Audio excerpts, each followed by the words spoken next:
तो इस तरह से भगवत गीता के द्वारा कृष्ण की महिमा समझाई गई है, स्वयं भगवान के मुख से वही बोले हैं। तो इसको आत्मविद्या कहा गया, कृष्ण विद्या। अपने विषय में भगवान ने ज्ञान दिया, बिना कृष्ण ज्ञान के अज्ञान या कुमति नहीं जाएगी। तो इस गीता जयंती के अवसर पर व्यक्ति को संकल्प लेना चाहिए कि हम अवश्य गीता पढ़ेंगे, सुनेंगे, क्योंकि भगवान की योजना है। भगवान गीता को बोल करके कहे हैं कि जो इसे पढ़ेगा उसके द्वारा ज्ञान यज्ञ के द्वारा मेरी आराधना होगी, जो इसको सुनेगा वो सुकृतियों के उच्चतर लोकों में जाएगा। इतना तक भगवान बोलते हैं। और यहाँ तक कहते हैं कि मेरे भक्तों में जो इसका प्रवचन करेगा, मद भक्तेषु अभिधास्यति, उससे बढ़ करके न मेरा कोई प्रिय हुआ है न होगा, ऐसा भगवान बोलते हैं। वे चाहते हैं कि गीता का प्रचार हो, वो चाहते हैं कि गीता का प्रचार होना चाहिए, सब लोग पढ़ें। तो ये बहुत खुशी की बात है कि श्रील प्रभुपाद जी अंतर्राष्ट्रीय श्री कृष्ण भावनामृत संघ के संस्थापक आचार्य इस गीता की सबसे सुंदर टीका किए हैं, जिसको कोई भी व्यक्ति समझ जाता है। ये भगवान कृष्ण की कृपा है कि उन्होंने प्रभुपाद जी को भेजा और उनके द्वारा अपने वाणी की व्याख्या कराया। और उसके बाद भी ये बहुत खुशी की बात है कि प्रभुपाद जी की उस गीता का प्रकाशन, उसका प्रिंट और वितरण अंतर्राष्ट्रीय श्री कृष्ण भावनामृत संघ के भक्तों द्वारा सब जगह हो रहा है, सब जगह हो रहा है। यह यज्ञ है वास्तव। भगवान ने कहा कि अगर कोई इसको पढ़ेगा तो उसके द्वारा ज्ञान यज्ञ के द्वारा मेरी आराधना मानी जाएगी। गीता को पढ़ना एक ज्ञान यज्ञ है, तो पढ़ना चाहिए और जहाँ तक हो सके, जितना हो सके इसका वितरण करना चाहिए। और वितरण कर कर के लोगों को कहना चाहिए इसको पढ़िए पढ़िए पढ़िए, और गीता लेकर के पढ़ना चाहिए। भगवान हमारे हित के लिए प्रवचन किए हैं, जिसको भीष्म पितामह कह रहे हैं कि अर्जुन की कुमति को दूर किए, और अर्जुन के द्वारा सारे जगत की कुमति को दूर करेंगे। भगवान कर रहे हैं।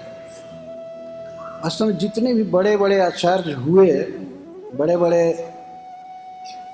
वैष्णव अथवा कोई भी आध्यात्मिक पुरुष, थोड़ी भी सी आध्यात्मिकता जिसमें आई है, वास्तव में गीता पढ़ करके ही आई। जैसे महात्मा गांधी तो कहते हैं कि गीता मेरे लिए माँ है और मैं गीता के दूध से पला हूँ। जब हमारे जीवन में कोई निराशा आती है, कुछ बातें समझ में नहीं आती है कि हमें क्या करना चाहिए, तो गीता पढ़ता हूँ तो कोई ना कोई आलोक मिल जाता है, कोई ना कोई श्लोक हमें बल दे देता है। लोकमान्य तिलक तो गीता को कर्म शास्त्र कहते हैं कि ये कर्म की प्रेरणा देता है। उनके गीता भाष्य बहुत प्रसिद्ध है, तो गीता के प्रेमी थे, पढ़ते थे। संत विनोबा जी गीता पढ़ते थे। मतलब वर्तमान काल के जिनको लोग बड़े बड़े मनीषी समझते हैं, जैसे अरविंद, ये सब गीता पढ़े। और जितने भी शुद्ध वैष्णव भक्त हुए हैं वे सब गीतामृत से पले हुए हैं, गीता को मानते हैं। तो हम लोगों का पुनीत धर्म बनता है कि गीता जयंती के अवसर पर ऐसा संकल्प करें कि हम गीता पढ़ेंगे, गीता डिस्ट्रीब्यूट करेंगे और इस तरह से भगवान कृष्ण को लोक में भरेंगे। गीता पढ़ करके लोग कृष्ण के भक्त बनते हैं। इस कान में कभी कभी ये निकाला जाता है, किसी भक्त से पूछा जाता है कि आप कैसे भक्त बने, तो अपने जीवन के प्रसंग को बताता है कि मैं गीता पढ़ करके हुआ। कई भक्त ऐसे गीता पढ़ करके कृष्ण के भक्त बने और शुद्ध जीवन जीने लगे। मांस नहीं खाना, शराब नहीं पीना, जुआ नहीं खेलना, अवैध स्त्री संग नहीं करना, ये सब है गीता पढ़ करके लोग सीखते हैं और भगवान कृष्ण को अपने जीवन का भाग्य विधाता मानने लगे।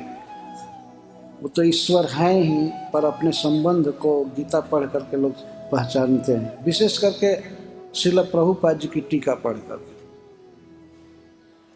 इसीलिए इस गीता का प्रचार होना चाहिए। और बड़ी सुंदर व्यवस्था है, बहुत सुंदर प्रकाशन, प्रिंटिंग, सब कुछ है। ये कृष्ण की दया है। उन्होंने तो प्रवचन करके केवल योजना बनाया, सोचा कि इसका प्रचार होना चाहिए, लेकिन हो रहा है प्रभुपाद जी की कृपा से और प्रभुपाद जी के अनुगत भक्तों की कृपा से सब कुछ हो रहा है। भीष्म पितामह उस गीता के विषय में बोले हैं, इसलिए मैं यहाँ याद किया कि अपने सखा के कुमति का हरण किया गीता का उपदेश करके। यहीं पर इसी भूमि में, इस धर्म भूमि में, कुरुक्षेत्र में इस गीता पर प्रवचन हुआ। तो वास्तव में यह ज्ञान की भूमि है, भक्ति की भूमि है, विश्व का हित करने के लिए, अविद्या हरने के लिए, सबको ज्ञान का प्रकाश देने के लिए भूमि है। वैसे ही यह धर्म क्षेत्र है और भगवान ने इस क्षेत्र को ऐसा चुना अपने उपदेश के योग्य। यहाँ से सारे जगत में आलोक जाना चाहिए, विद्या जानी चाहिए। हरे कृष्ण, जय श्री प्रभुपाद।